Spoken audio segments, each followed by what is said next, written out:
March Madness, college basketball. We've got a ton of games to go through for today, leading up to Selection Sunday tomorrow. Kelly Stewart, WagerTalk.com. Gianni the Greek, I'm just going to bring him right in. Bring him in early here, early and often, because we missed him last week. VR, I'm glad you are feeling better. The chat was going nuts.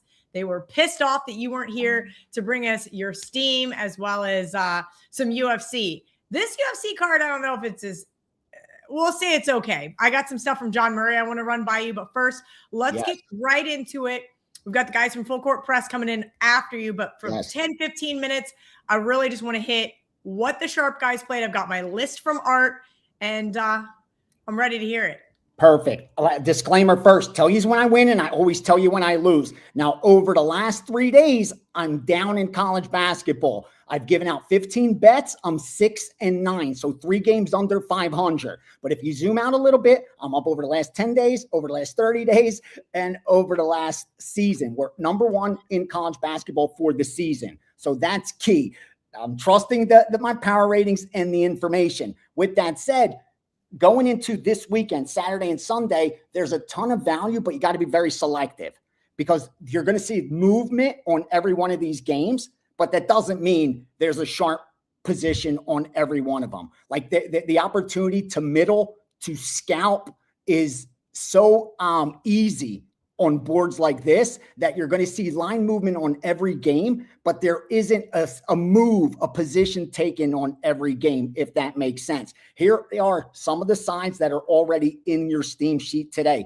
Let's get to the extra board because one just got hit today, right now. 306, 545, under 150.5, Prairie View and Southern.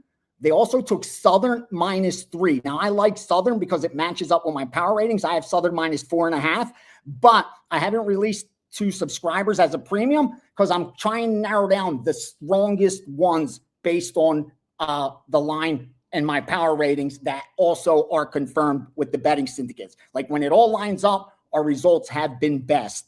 And finally, Vermont, 306, 544, Vermont. I gave them out as a 3% to my subscribers at +3. That got hit again while I was sitting there talking with Kelly before we jumped in. So I doubt the three's still there. Now, regular board games, 628 Akron -7, 625 Connecticut -3, 611 Purdue -7, 608 VCU -6, 631 Kennesaw State -1.5, and money line. A couple totals for you. 601 over 162.5 Cornell Yale. 626 over 140.5 in that Connecticut St. John's. And finally 622 over 137.5 Houston and Arizona. It's early. A lot is still yet to come because bettors are still getting to the window. The influx of recreational bettors right now at March Madness over this next 10 days, once those lines come up for the big dance, like the influx of recreational money, it's what we talked about on the Super Bowl, where the betting syndicate, the odds makers don't give a shit what the betting syndicates are doing. Obviously, sure, they care a little bit, but there's so much public money outweighing it that they could afford to make some mistakes, and it's not going to cost them like it would on a normal day, you know, like an extra board game where it's just the sharps versus the books. So yeah, there's going to be a ton of betting opportunities for you, but don't be much in a rush because we're looking at that kind of market where the public money is going to affect a lot of these lines once they start unloading. And it's a little early yet, but rest assured, the money will start coming in as the day goes on. It is a little early only because we normally start the show at 11 a.m. Eastern. We already have 2 games that have tipped off, and then we don't have another set until noon. So, or excuse me, till 1 p.m. Eastern. So, Nick, we will get to your question here in just a little bit. Let's let a little bit more populate, kind of see what VR can see on his back end. I want to just do a quick pivot because I want to talk some UFC. Please. Last week's UFC was, I didn't think it was all that great. I watched a couple of the fights, and I overall wasn't impressed. I had a couple of big underdogs that I thought might have cashed that did not. 3 fighters that John Murray gave me, and I'm curious to see, and I know they've all been steamed into oblivion, but 2 of them I think you can probably do a little money line parlay, and I wanted to ask you about that. Anders, He said they got around even money, now minus 130. Or they laid 130, now it's even higher. I got to double check that one. I do not have my odds logic screen set up for UFC. Of course, I have it set up for college basketball. And then Smith and Rollby. I don't know if I said that one correctly. So I just was curious if anything was coming up for you for this UFC card. We know that you are the king of UFC here on WagerTalk. I am not surprised that they're on Rollby and on Smith. Because they were going to get money. Here's the issue right now in the UFC, and I'm not surprised that you bet those dogs last week, Kelly, because favorites are way ahead. They're almost at it. Hit it even last week that it was 8 favorites, 4 dogs. We're still at close to 80% favorites. So these favorites, they're juicing them up a little bit to where you kind of see value on the dogs. But again, you're talking money lines, not point spreads, and getting close isn't enough. You know what I mean? You can't keep it close. 80% favorites is a absolute wild stat. It's costing them so much because you got to remember, Kel, they're putting you got 13 fights on the card. When 80% of them are favorites, that means 9 or 10 of the 13 fights cashed with the favorite. So that means they cashed a lot of 5, 6, 7, 8 team money line parlays. Yeah. That ends up costing the books a lot. That's why you're looking at some shaded favorites, even when these lines opened, and even more so today. Again, I'm not surprised to see, like John Murray say, they got out on Smith, they got out on Rollby, because I think those lines will continue to move in that direction because the public's going to bet them as well. So if these guys are getting out ahead, they're going to end up with a ton of CLV in their pocket. The one I don't love is the Anders fight, and here's why. Because you were able to get him as a dog earlier in the week, so you had a lot of time to get him at plus money, and now you got to lay minus 120. But more importantly, he's already talked about retirement fight. This is his retirement fight. And me and Andy talked about it yesterday. We could only think of 2 fighters in the last decade that said they were retiring that actually won that retirement fight. I think we went back like 20 years and we only came up with 2. So it's not a trend you really want to bank on. Again, getting them at plus money, sure, I get it. It's a coin flip type of fight for sure. 2 veterans at the end of their career, but now laying the 130, I don't like it. The 120. For me, I think it's dog Tavares or pass. All right, when is bet on it going up? Great question by Ed Olson, 539. My dad's best friend was named Ed Olson. That's random. That being said, we're going to be out Tuesday. We're filming Tuesday morning, 11 a.m. Eastern. We're filming live to tape, so we'll be out Tuesday afternoon. We're going to bring you guys our best bet from Thursday, our best bet from Friday, give you guys hopefully some barking dogs, and please, for the love of God, VR, I need to see some upsets this year. Last year, albeit I was happy to cash that Florida 40-1 ticket. Seeing all 4 1 seeds in the Final Four, we'll see. Do you think it's going to be more of the same this year? I'm running a March Madness Survivor over on Splash. $25 to enter, $250,000 guaranteed, and there is a massive overlay right now. Splashsports.com/Kelly in Vegas. But what happened 2 years ago when we started it, right out of the gate, Duquesne beats BYU, bloodbath ensues. We had to do a revival because it was over so early.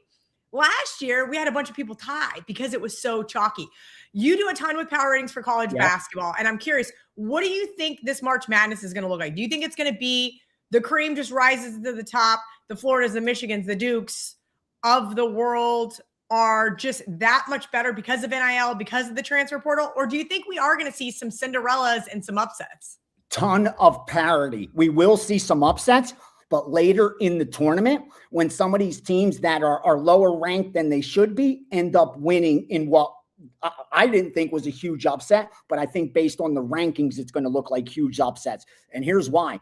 Take Duke out of the equation, okay? I already talked about them for the last 2 months. I thought they were the best team then. I still think they're the best team now. And I make them about a 1.5, almost 2-point favorite over anybody on a neutral field. With that said, you take Arizona, you take Florida, you take Michigan, you take Houston. All those 4 teams are within a half a point of each other. And then throw in Gonzaga, Iowa State, Purdue, Illinois, Tennessee, Connecticut. All those within 1.5 point of each other. So I just rattled off 10, 12 teams that are all within 3 points of each other, not even two, like a layup, a bucket of each other. That's going to take, and you're talking about 60-minute, 40-minute college basketball game, not a series. There's going to be a lot of randomness that ends up winning some basketball games instead of talent. I'm not sure if talent's going to rise to the top. Eventually, it will be a top team. It's not going to be a 12 seed that wins the national championship. But other than Duke, talking about who's a 1, who's a 2, who's a 3, they're all really, really close with each other. Let's talk about this, VR. I love questions like this because it's, well, VR, you said Alabama was a top 10 team, but then they lost to Ole Miss. Shout out to Adam Trigger, by the way. He had the plus 11.5. I don't know if he had anything on the money line, but I was really, even I was shocked. Wire to wire outright winner. They're still top 10, still top 10. Okay, so you're not going to downgrade them at all. I did. I actually did. And right now they're at 10. I actually had them in 8th. Okay. So you dropped them 2 power ratings. Really quickly, let everybody know about the Steam Room today. Free for everyone. Join me today because it's free. It's absolutely free. And what I have going today is simple. I put the Steam sheet up so I could share all the information that comes in because I know a lot of guys cap their own matchups and want to use me for confirmation, like I'm able to use the betting syndicates. With that said, I haven't put up a daily package today, even though I've given out 3 4% and 2 3%, because I'm going through the board. Like, this is a great opportunity for us to make money over the next couple of weeks. And secondary is selling for me. My goal right now is to increase the profit as much as I can for the guys that partnered up with me long-term, because this is a golden window for us over these next couple of weeks. So join me in the Steam Room. I'm going to go over the game plan for that. We're going to go over year-to-date results. We're up about 70 units for the year overall, sitting nicely. We'll go over our risk management, a live open Q&A. Ask me whatever you want. And more importantly, I'm going to give you what's not on the Steam sheet, meaning the Steam sheet's all stuff that's from the accounts. I'm going to go through the strong leans that I have based on power ratings alone. I have some sides and some totals that I have right here sitting on the side that if a play comes in on them, I'm firing. For example, I like over 137.5 Houston, Arizona. If that comes in, I know to bet it. I like over 158.5 Toledo, Akron. That comes in, I know to bet it. So I have a lot of sides and totals that I'm going to share with you in the Steam Room. And again, great information. It's free. Join me there. And more importantly, join long-term. They got a great deal going. You get the blackjack as well, all the Steam Rooms. And 2026, the goal is to double up the bankroll as quickly as possible. That's 400 units. We're a quarter of the way there almost.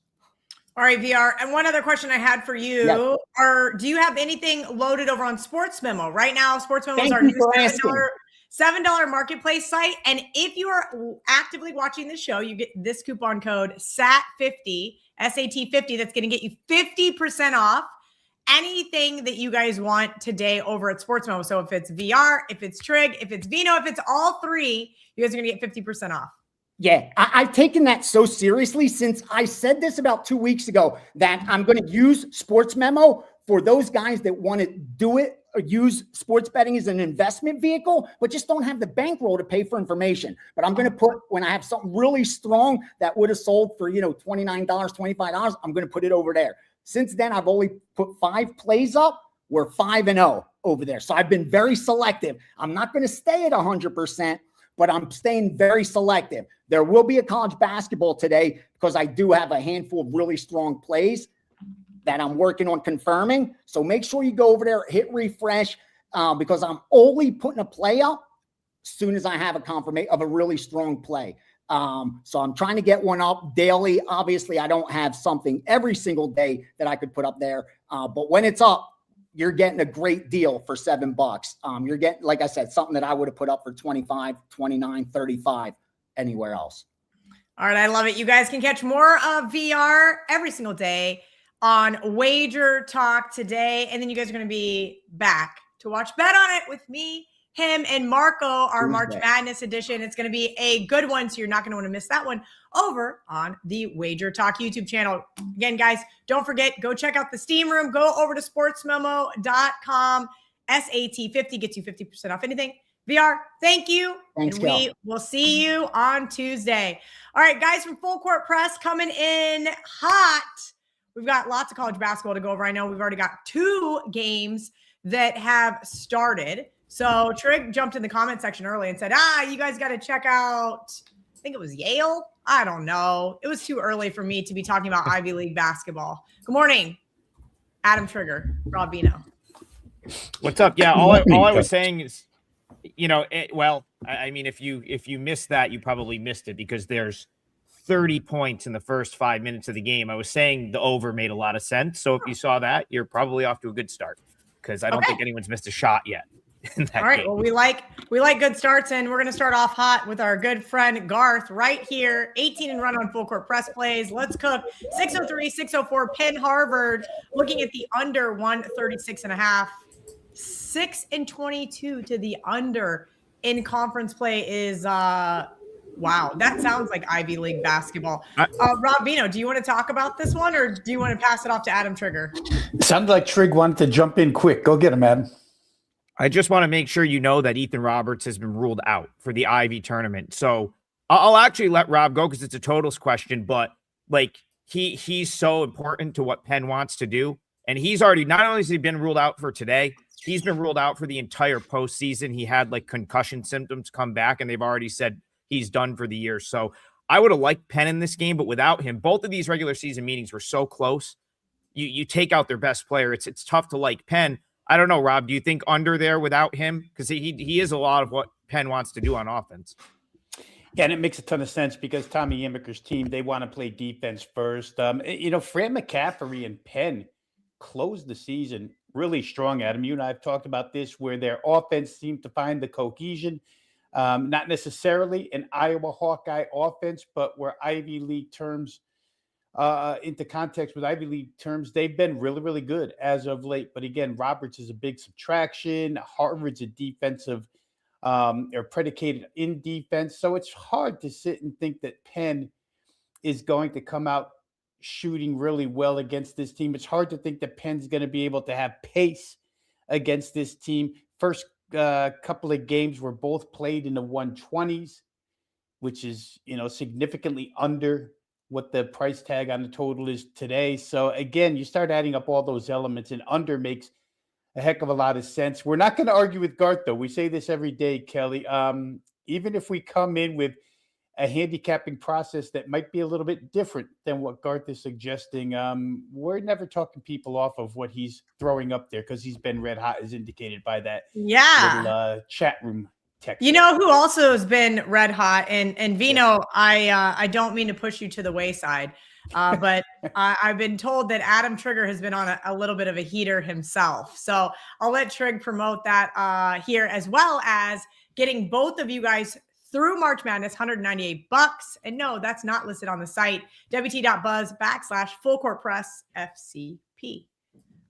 Yeah, I've said this on the show numerous times. I mean, Rob carried us in November and December. I did not have a good November, December, while Rob was probably like number 1 or number 2 on the site during that stretch. So, it all comes back around at some point. I'm 8-0 the last 3 days. It's nice that it's happening now, Kelly, because there's a lot of eyes on it, but it's no different than, Rob going nuts through November and December. And he carried our little duo. So, again, it's just, right now, last 3 days has been really good. I have another 5%er today. I think the package for the most part has been really solid, especially in, since we've really started to promote the package, I think starting in January, when that was like up for 3 days, all access, any 3 days. And now you can get the rest of the season through March Madness. I think if you're betting college basketball, certainly if you've been following along on this site, that's the way to go. And if you do it today, you get my 5% play in that package. And I don't think so someone asked this. I want to make sure I'm clear about this. And Kelly, you can confirm if I'm correct or not. You'll just skip Monday because there's no games. Like it just automatically will push it ahead on a pass. I'm almost positive. So, well, I think if you buy the $198 package, it doesn't matter. You're getting it doesn't matter, right? Through the national. But if you buy the 3-day, you'll actually get today, Sunday, Tuesday. Yes, correct. Yeah, if there's no plays, that counts, and then it moves to the next day. You are correct. The comment section is asking for my play. so that they can fade it. Yeah, that might be kind of smart. I've kind of cooled off a little bit. I've also lost 4 games by the hook in the last 48 hours. So I'd like to not talk about some of those first half totals and or Oklahoma second half as I was going to bed last night. That was a frustrating one there. Iowa State did get it done for me though. So I will take that. Guys, are we doing a parlay today? Is there enough games? Of course. Okay. We all right. absolutely Then are. I'm gonna let Rob Veno go first. Rob Veno, give us your leg of the parlay, and I'm gonna go over to the odds logic screen and try to find one that I agree with, probably on Art's list, because that makes a lot more sense than me racking my own brain. All right, so let's just say here that I always have a couple to choose from, but today I'm going to go ahead and give you guys. Let's go to the MAC. I think the MAC is the proper place to go with my leg of the parlay here. Akron and Toledo. I feel, guys, like Akron has probably cleared the largest hurdle that they'll have to clear en route to an NCAA tournament bid. Obviously, we all wanted to see Miami of Ohio in this game. They are not here. It's going to be Toledo. These teams only met once during the regular season, Mid-American Conference schedule being what it is.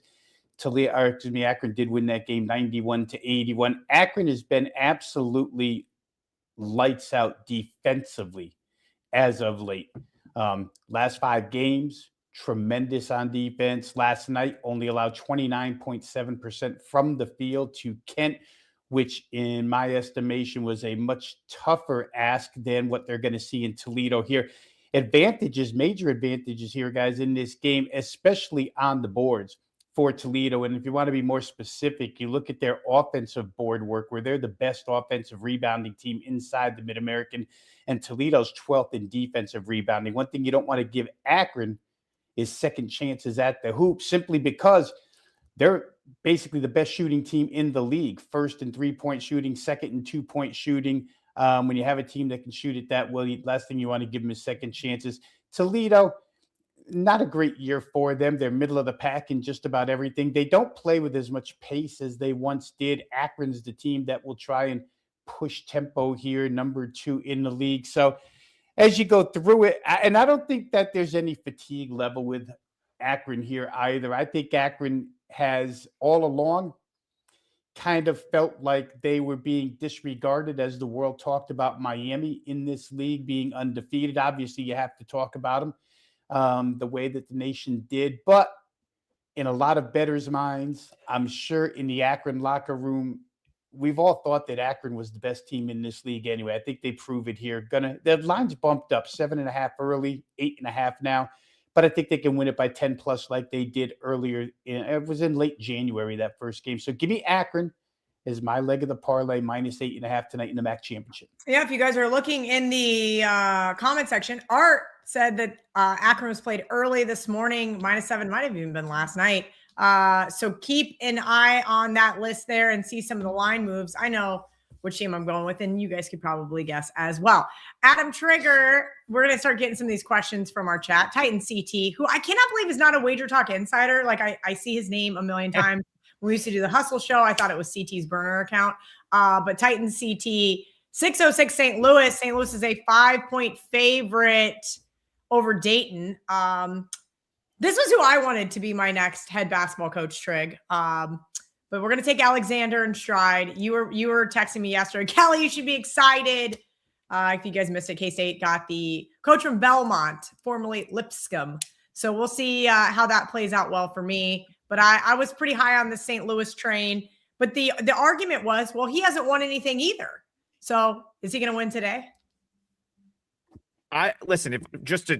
I think if I were to take one of those two coaches for a power conference job, it was a 3-way tie with I would take Alexander hands down. It wouldn't even be close. From what I've heard about the 3, it wouldn't even be close. It would certainly be Alexander over Schertz.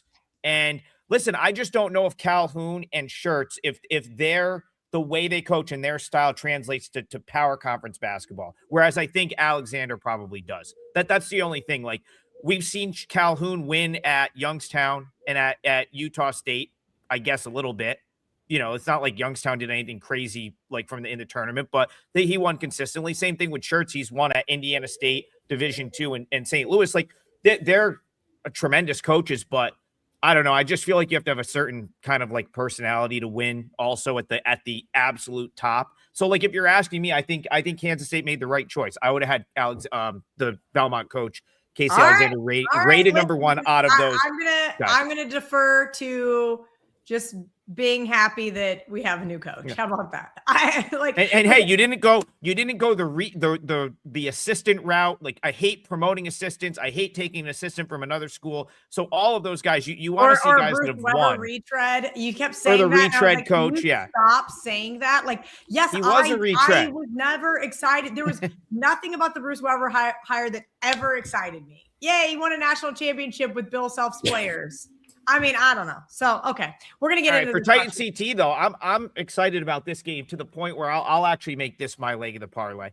I think Dayton's got a chance to win here. So I was at the Dayton St. Louis game, the first meeting back in St. Louis. St. Louis won 102-71. It was the night that Josh Schertz was at the bar after the game pouring shots. It was also the night that the conversation about him taking a bigger job was like started to run rampant. Now, for St. Louis, I do like the fact that he's announced that he's coming back. But what that tells me is the jobs that are out there, Providence, Syracuse, Kansas State, we're just not appealing enough for him to like not chill for at least another year, make his $2 million, and then maybe throw his hat into the ring a year from now. Because all of those openings have serious issues that probably need to be overcome that he just didn't want to deal with. So he's going to be back for St. Louis. That's nice for St. Louis. But you know what's not nice for St. Louis, Kel, is this team really hasn't played great basketball in a while now. If you go back to that win for St. Louis, which was as good of a game as I think they've played all season. I mean, that game was over before it even started. I do my like arena tour concourse stuff in the first half of games, and then I watch the second half when I go to a game. And but by the time I could even like get my like videos done, the game was over. They were up by like 30 in like 2 seconds. Since then, for St. Louis, you've got, you had a couple of decent performances right after that, but there's a run of games where they struggled with Rhode Island, or I'm sorry, they lost to Rhode Island, outright lost to Rhode Island, struggled with Davidson, lost to this Dayton team in Dayton. Kind of, we're not great against Loyola Chicago. And then I was at the finale of their season at George Mason last weekend, and they got demolished. Wasn't even close. They didn't look interested at all in playing. So what I thought to myself was, well, maybe they were a little bit uninterested at the end of the season. They'll come out in the A-10 tournament and they'll be like guns blazing again. And that wasn't the case either, because George Washington had them on the ropes almost all game. You were actually insanely lucky to cover 6.5 yesterday if you had St. Louis. And, Dayton, if you look at Dayton's sort of arc from that same game, Kelly, that was like rock bottom for them. And they've done nothing but play great basketball since. Even yesterday, I went against Dayton because I liked the spot and the number for the Bonnies. But Dayton was really the better team in that game. And I was a little bit lucky to hold on and cover 6.5 with St. Bonaventure in that one. So I think Dayton's going to give them all they can handle. This is the Arch Baron rivalry. I learned this when I was down in St. Louis. So rivalry between the two teams. I don't know if it's still 6, but even at 5.5, I think Dayton's a good bet. This is going to be a good game. All right, let's keep it going with these other 1:00 games. We got about 30 minutes until tip-off. Rob Veno, I'm just going to go down right in order. Wisconsin off a nice overtime win there over Illinois yesterday was interesting. I did fade Illinois. Thank you to our friend Trent for giving out Illinois -7.5. So I did get a cash up, but I had no dollars on this money line. I didn't even think that Wisconsin was going to have the opportunity to win. Now here they are, a double-digit underdog, currently 12.5 here on the odds logic screen, 160.5 to Michigan. Is Michigan, and we're going to talk about this a little bit more on the show, especially when I do my breakdown. Michigan is a top 5 power rated team, but are they getting a little too much love, right? Florida's, Dukes of the world. Are we paying a premium at this time of year to bet those teams? Absolutely. I think that the paying the premium on Michigan started a long time ago. Certainly that 0-8 stretch through Big Ten play indicated that they were winning games by double figures and not covering anything. But one of the games, the one that they lost that they remember the most is this Wisconsin game. It was their first loss of the season. They were at home. Wisconsin outscored them. I remember having Michigan team total in that game over 91.5. They got to 88. The other side got to 91.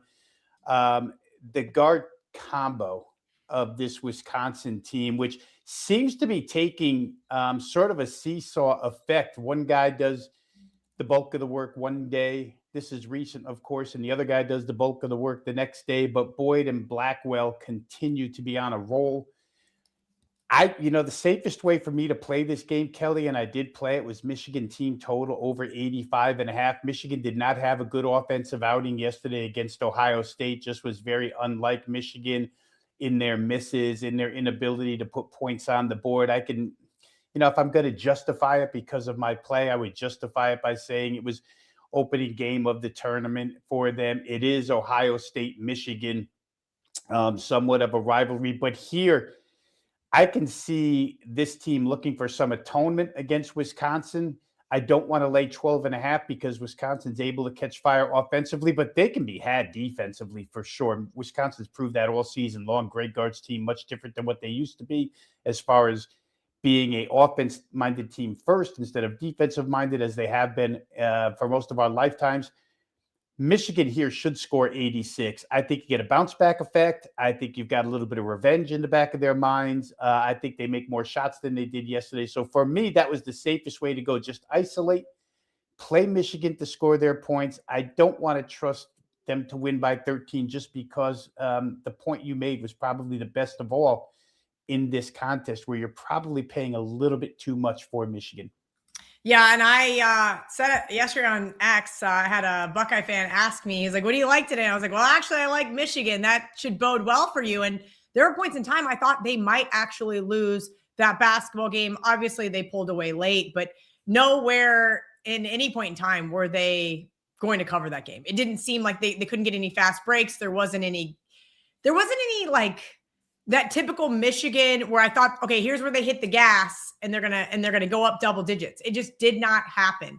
Trig, a couple other games I want to touch on before we get to some more of these questions because we have some really great matchups, especially here in the Big 12, the SEC, and the ACC. So we'll get to those here in a second. But first, I got to talk about this Florida Gators team. I had them last year to win the whole thing. And I had a couple people ask me if I thought they were going to run it back in December when I bet Iowa State to win the whole thing. And I said, no, I'm not sure this is a complete team. And I look wrong right now. This looks like a very complete Florida team. They are playing great basketball, but again, did not cover yesterday, depending on, I think the closing number was 11.5. I didn't get a chance to watch the game, saw the final result.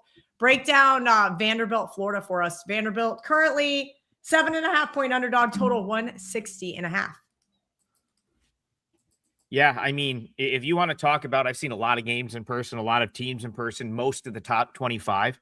The as impressive of a performance that I saw in person with my own two eyes this year was Florida against Arkansas a couple weeks ago when they just absolutely dragged out like an Arkansas team that I think is also really good. I've come on this show, my show with Rob. I can't even count how many times I've sort of talked up this Arkansas team, and Florida just absolutely abused them in that game. Now, I've kind of said this before about the top teams.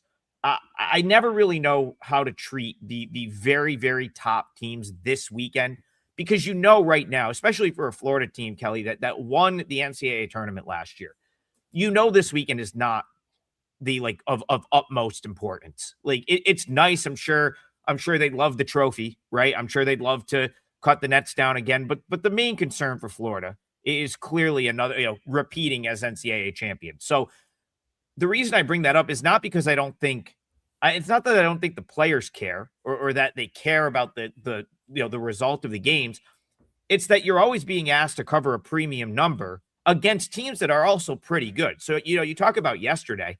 Yeah, I didn't have any interest in betting against Florida yesterday, but I also thought that number was quite large for Kentucky, and they ended up staying within the number. And I kind of feel that way here.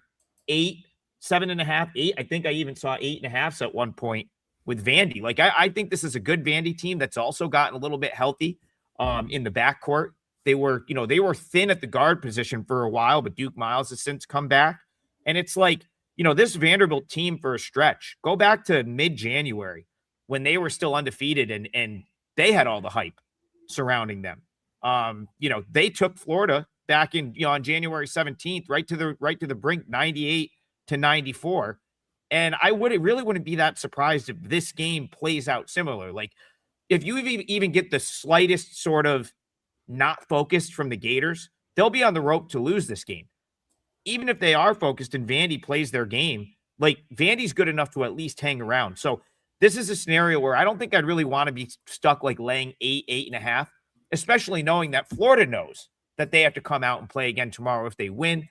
I just don't know if you get that, like, go for the jugular, step on the throat moment from Florida here, just knowing that, a win is good enough to get them to tomorrow. And a win really doesn't change their standing either way. So lean Vanderbilt here. All right. I'm going to go ahead and pivot.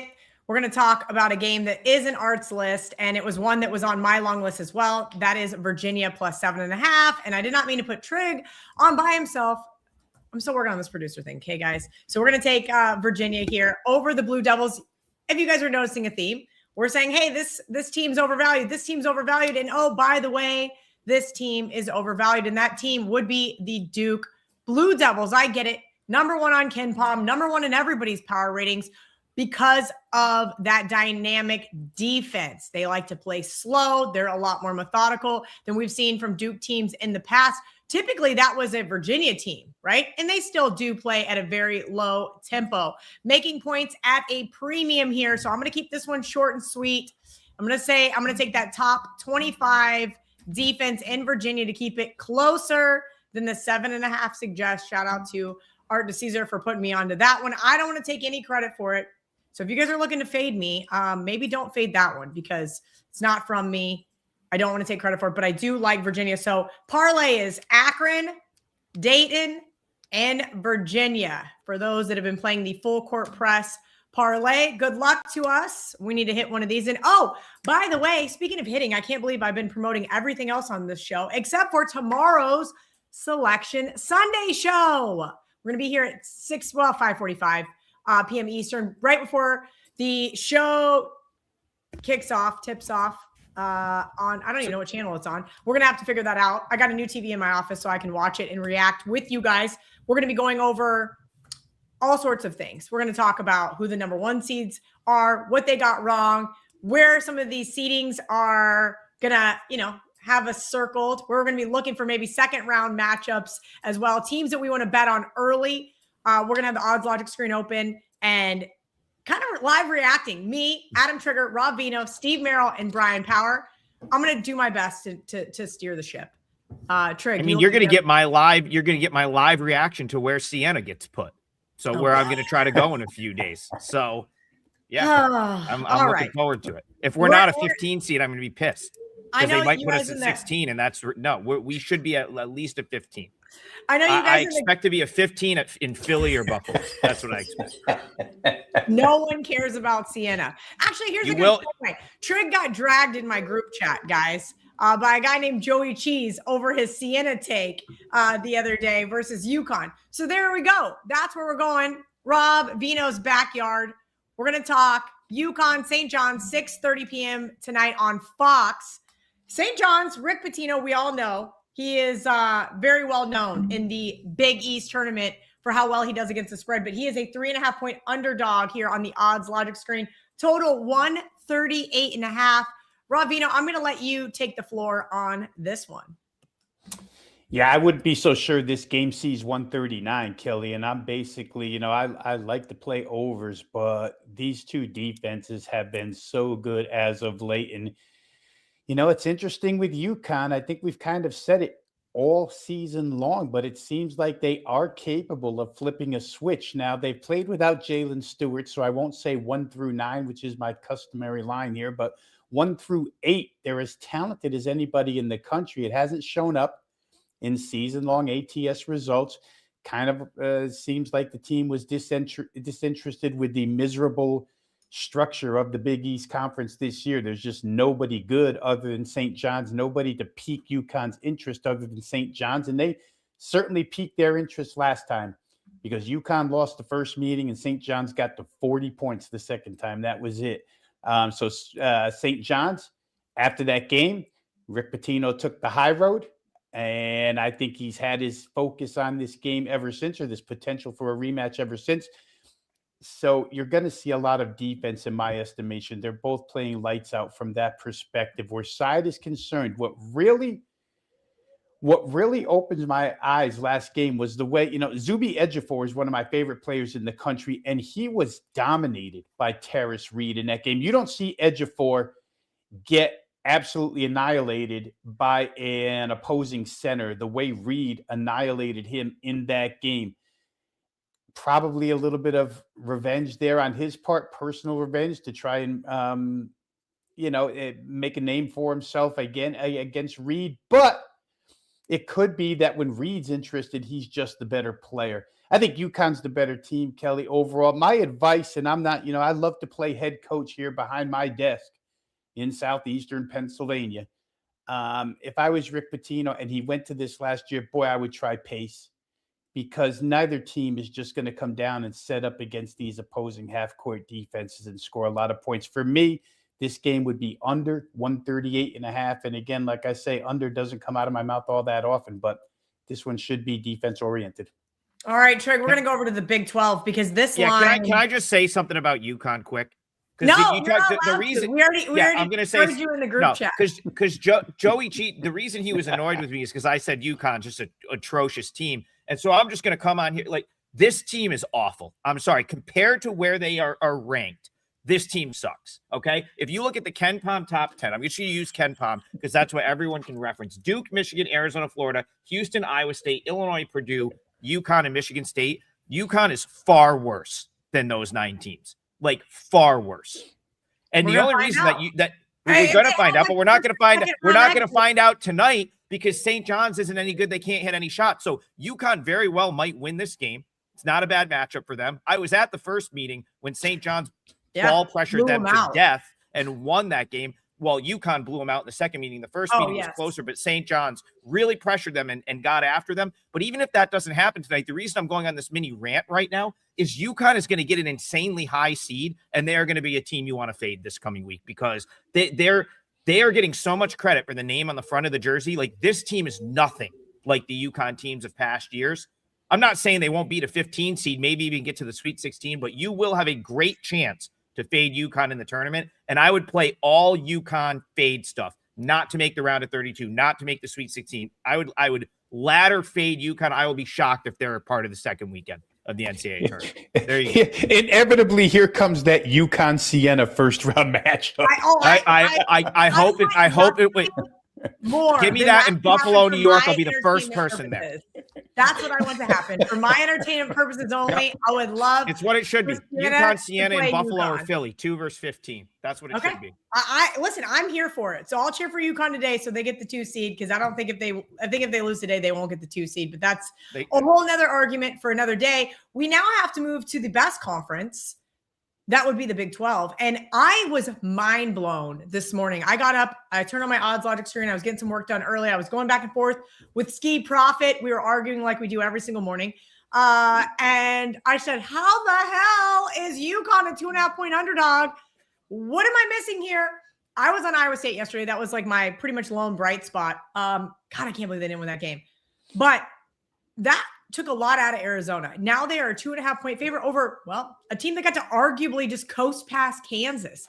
Trig, break down this Big 12 matchup for me, unless you want me to pass it over to Rob. No, I'll take this one because I know Rob's going to have more thoughts on some of the bigger ones coming up. Obviously, tremendous game yesterday between Arizona and Iowa State. And I guess my first thought when I'm kind of looking at my number, which is suggesting Houston just on the number here. And I was like, that might not be the worst call here because it's going to be tough. In my opinion, it's going to be much tougher for Arizona to turn around and play this game than it is Houston, who kind of just cruised past Kansas, as you said. It was an easier game, whereas Arizona was in like an absolute dogfight. That felt like a Final Four game, at times, and then to come out and win that game. The problem for me with Houston, though, is something that Rob and I have talked about quite a bit this year. They just, even though ratings wise, they're still right up there, top 5 in a lot of the analytics sites for defensive efficiency. When I watch them, they just don't feel like as good of a defensive team as they did last year. And then, if you can't just defend your way to a win over Arizona. You really do need the offense and the shot making. And I just, again, Houston, somehow they rate out high in these efficiency ratings for offense, but I don't think that this is an offensive team that is going to win that type of game with Arizona. So even though I see some merit to the spot here for Houston catching Arizona after that like incredible game they just played against Iowa State, I just think Arizona is probably too good. So it's going to be a pass for me. Certainly an intriguing game. Someone said I'm dead wrong in the chat. Dead wrong about what? You got to be more specific. I said a lot of stuff so far. Kelly's muted. We're not talking about UConn anymore. I just want to know what I'm dead wrong about. Rob Veno, our producer, Chris. Actually, Chris isn't a producer. I don't even know what Chris's job title is anymore. Chris asked for me to have a nice breakdown of some of these games so we could clip and put them on the YouTube channel for later. And Trig just completely disregarded that by saying, I don't really have an opinion on this game. That's fine. I didn't know we were doing that for Saturday. He's working on Saturday. Look at Chris. He's clipping on Saturday. That's impressive stuff. I'll be better going forward. Chris is like me. We work every single day. Except I forgot to work yesterday and I got yelled at by Johnny. But that being said, I was going to Matt Rife. Like I had other things in my brain. And I had to be deposed. Don't ask. So Rob Veno, can you please give us an opinion on this Big 12 game? Because Trig just kind of pushed it to the wayside. Yeah, we won't stand for any slander of Chris on this show. That's for sure. And I'll tell you what, Kelly, I'm going to give my opinion, and Ski might not talk to me for a month after I give it. So you probably know where I'm going. The game might have been draining for Arizona. Obviously, it was a tough win. But there's just no way that you're going to convince me that Houston's going to come back and shoot 3-pointers 2 days in a row the way they shot them yesterday. 10 of 18, 56% from 3. Sharp, Flemings, and Sinak. That trio goes 9 of 13. Just it's not going to happen back-to-back days for Houston. And they really did nothing else well. What they do well offensively generally is play inside the 3-point arc, and they only shot 34% in that game against Kansas. Couldn't make anything close. Didn't necessarily crush them on the boards. And again, Houston's so predicated on getting second chance points. You just don't get those against Arizona. I go back to watching that first game against Arizona where I had Houston, and I never felt like Houston was the better team in that game. They would make runs. They got behind quick early. Then they would make a run. Then they would get behind again. Then they would make a run. Then they would get behind again. They could just never get over the hump. 2.5 is probably a really good number because Arizona could win a 2-point game, but I can't get to Houston because I don't think they're going to shoot threes the way they did yesterday. I don't think they're going to get as many second chance points or second chances at the rim as they usually get. And Arizona, to me, just all season long has been that team. And I can't compliment, again, their point guard Bradley enough. He just goes unheralded across the nation. So for me, it would be Arizona -2.5. Chris, you've got a good clip there. I think Arizona wins on that premise. Okay, see, I think you're going to talk me off Houston. It looked so just like, come on, man. Like, it is just like, come on, Kelly. You know you want to bet Houston. It was one of those that was calling my name that I said, all right, I got to take a step back here. We got lots of comments today. And I got something you can clip. How about I showed up early, jumped in the live chat, wrote up Yale Cornell for people, and there's over, and there's 91 points at halftime. How about you clip that? All right, Mr. 8. No, I am here. Trig is not my sibling, as according to the comment section. I am just here to keep Trig humble off his 8-0, right? I know he's on a hot streak.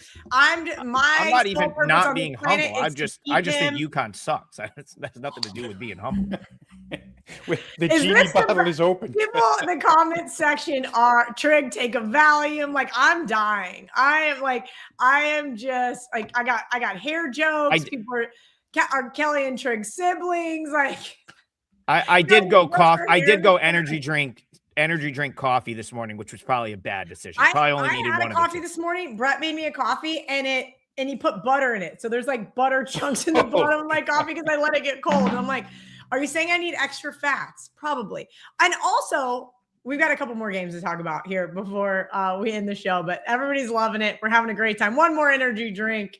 No. Let's go, Adam. People are loving you. Okay. One of the games that was on Art to Caesar's list, and you guys can tell me who wants to take it, but Chris wants this one clipped as well. Kennesaw State, Louisiana Tech. I already bet Kennesaw State -1.5 because, as I've said 1,000 times on the show, I don't try to differentiate on this sharp list. I feel like anytime I do, I end up costing myself money. So I just play it. If I agree with it, I play it for a little bit extra if I have no opinion. And of course, I don't have an opinion on Kennesaw State, Louisiana Tech. So Trig, Rob, or that's Chris. Rob. Oh, you want me to go That's to a Rob? Rob Fine, question. I'm going to Rob. Well, Rob's just going to be on our entire YouTube channel today. Rob, you have the floor. I think this one's up to 2.5 now. So talk to me about Kennesaw State as the favorite. Yeah, and I'll try to be as non-bitter as I can be here because Kennesaw State ripped up my Sam Houston to win the CUSA title ticket yesterday. But I had some reservations going in. We talked about this on the show. I was a little bit concerned about Kennesaw State's ability on the boards. I was a little bit concerned about Kennesaw State's, not necessarily the pace because Sam Houston would play with them, but their ability to defend at times. Didn't think Sam Houston matched up really well with them, but still thought they were the better team. They weren't. Now they come here and face Louisiana Tech, who surprisingly enough, guys, at least to me, is in this spot to begin with. It's a team that couldn't play offense all season long. Certainly loves to win games in the 60s, where Kennesaw State would love to win games in the higher, high 70s, 80s, even more than that. So it's a contrast in styles. Kennesaw State has a lot. It doesn't show up in the numbers. You really have to watch them play. And Kennesaw is an interesting team really quickly, guys, because they were amidst a little bit of a scandal earlier this year where they lost a player for, betting. So Kennesaw State, where they are right now, really a tribute to their depth of rotation, their constant energy level. I don't fear this team being fatigued because Kennesaw State just comes at you in waves. I don't know if Louisiana Tech, guys, can hold up offensively against them. Kennesaw State gets out early. It's been a really good first half, like quick burst team this year. And if they get that first punch in, I'm not so sure Louisiana Tech has enough offense to come back. They've shown offensive capability kind of out of left field inside this tournament, but 3 in 3 days against this team, I think I would lean Kennesaw here, even though they beat me yesterday. They're probably the better team, and the higher scoring this game gets, the better you like them. So the 142.5 might come into play here as far as an over is concerned. But if I had my preference, I would say Kennesaw State -2.5. All right, let's go. I can't name a player on either team. We know that. Butter in your coffee is a throwback. Yeah. Thanks, guys. I'm sad I don't get to drink the rest of it. Trig really wants to talk about Wichita State, Tulsa, and I'm going to say no, not yet. If we have time, we got 7 minutes or so left because we haven't talked about the other Big Ten game.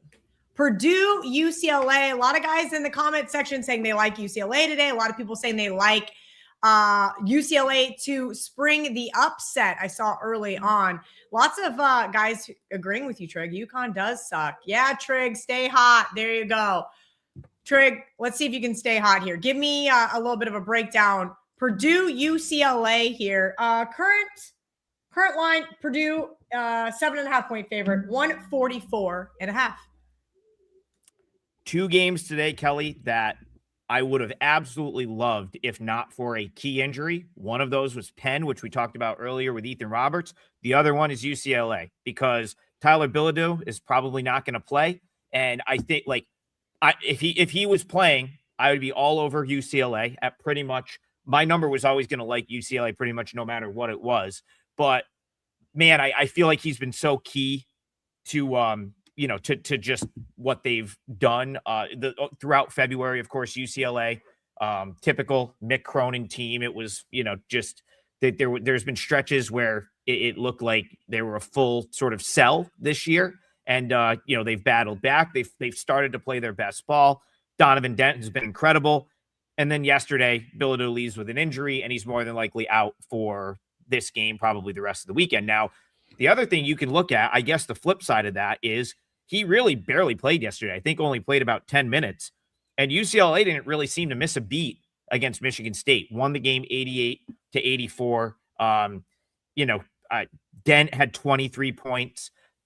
There's a point in time earlier this year where Donovan Dent looked like a shell of himself. And I think it was because Mick Cronin sort of had the reins on him. They really weren't letting him play the way he was allowed to play at New Mexico under Richard Pitino last year. But it almost seems like Cronin sort of adapted to Dent. The pick and roll has been great. And so again, like I love UCLA in this spot. I haven't bet it yet because I can't get over the fact that Bilodeau is probably out. Well, he is out, and what that would do to this matchup. But I really haven't liked Purdue in a while now. I still think they're overvalued, especially after yesterday's win. So I'm looking for I'm looking toward the UCLA side, and this is one that may get added. I got to just kind of see how the market treats this. All right, Trig, you have a 5% play up on WagerTalk. As I mentioned, you went 8-0 yesterday. I was not yesterday. Last 3 days. Last 3 days. Sorry. Yeah. Last 3 days. Trig went 8-0. It pains me to say that. I mean, I know I'm supposed to be happy for you, but I'm like, why is Trig 8-0 and I'm not 8-0? Especially when you can look at the plays at any time. You don't even have to buy them. You own the company. I'm very aware. I have the access to be able to see. All jokes aside, Trig, let everybody know what you've got going on over today at WagerTalk. Yeah, so I have a 5% play. It's the only thing up right now. I will more than likely add something else. The second thing that I add is going to go up on Sportsmemo for $7. So we've got that promo today. I think there was a coupon code, which I guess I'll let Kelly add after that because I don't remember exactly what it was for Sportsmemo, but check that out because Gianni said he's going to have something over there. I'm sure Rob will as well. The one I talked about earlier on the show, Dayton plus 5.5 is a lead. It's close. That's part of the parlay, which we'll recap at the end of the show. But yeah, there's one game I really love today. That's a 5%er, and that is up on my page at WagerTalk. Oh, and Rob and I have this great special that you should check out. Rest of season and the 3-day special. Okay, then I'll let Rob take that one. Rob can tell me what he's got going on over at WagerTalk and Sportsmemo, and then also let everybody know what you guys have going on between now through the national championship game. All right, shout out to Ralph Michaels, who a couple weeks ago actually showed me how to put a play up at Sportsmemo. I do have a play up and available at Sportsmemo right now, so you can take advantage of that deal. Also, for Adam and myself, it's been running for the majority of this season, but it's a dual package called Double the CBB Firepower. It's our full court press package. You get every single play Adam releases on a daily basis. You'll get every play I release on a daily basis. I always say it's a nice mixture of a package because Adam comes from a side perspective and I generally come from a totals perspective. So you get a really good mix inside it. You can buy a 3-day purchase. As Adam said, if you were to purchase today, you would get Monday as a skip day and you would get the plays Tuesday. So it would be Saturday, Sunday, Tuesday, or the better way to go, probably because these plays come fast and furious at this time of year, is just to get the extended package all the way through the national championship game. Kelly, I believe I heard $198 for a cost on that. I'm not sure, but check in with the WagerTalk office. You can certainly purchase the double the CBB Firepower package throughout the national championship game. Yes, you guys, $198. Or you guys can head over to wagertalk.com for $149 and get any other handicapper that you guys want through the national championship. Just got to decide who you guys want to tail. Sounds like the full court breast guys have been on a heater. They're going to be back with me tomorrow, along with Steve Merrill, Brian Power. We're going to be here at around 5:45. Can I read the parlay quick? Can I read the parlay one more time? They like it. Sure. I wasn't going to tell anybody to come watch us for Selection Sunday or anything like that. Go ahead. All right. So Akron minus 8.5, Dayton plus 5.5, Virginia plus 7.5. Those were as of the time we locked the last one in. If you have to move the numbers, some of them have moved. It's fine. That's the 3-team parlay. Okay. Sorry, Kel. Finish up. I need Virginia to win this game outright today. All jokes aside, tomorrow, Selection Sunday, going to be a great one. Me, Rob Veno, Brian Power, Steve Merrill, and of course, the guy who is just this guy. Yes, Trig, that guy. The comment section is loving Trig right now. We're going to break down all of the lines as they start to come out and populate on the odds logic screen.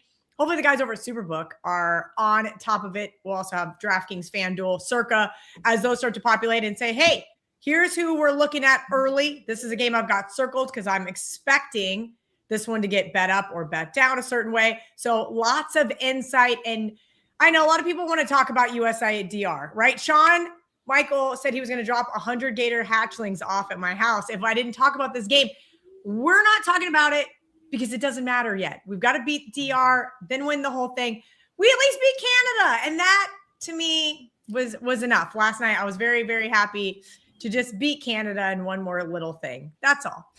We will see you guys tomorrow, 5:45 Eastern, right here, WagerTalk YouTube channel. Let's cash this parlay today, boys. Let's have a great Saturday headed into Selection Sunday. We'll see you guys tomorrow.